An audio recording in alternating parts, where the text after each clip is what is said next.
किछि दिन तले फेसबुक और यूट्यूब रे गोटे पोस्ट कराइतिला। से पोस्टा गोटे प्रश्न थिला।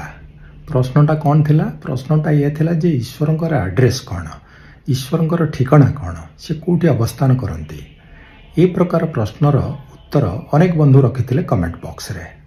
ता भितरु किछि मुख्य उत्तर आमे देखिबा।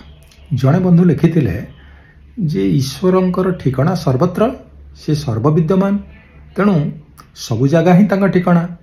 आउ जने लिखिथिले ना, ईश्वर होउछन्ते मोर बापा माँ, तेणु मो घर हला मंदिर, सेटा हला तांका ठिकाना। आउ जने लिखिले ना, ईश्वर हृदय रे विराजमान, तेणु हृदय हला तांका ठिकाना। आउ जने लिखिले ना, विश्वासे मिलई हरि तर्के बहुत दूर, तेणु जार विश्वास अछि से विश्वास रे ही से अवस्थान करंती, सेटा ही तांका ठिकाना। किंतु बड़ आश्चर्यर कथा, केही जणे भी लिखिलेनी ईश्वर मंदिर रे रहंती, मस्जिद रे रहंती, चर्च रे रहंती बा गुरुद्वार रहंती।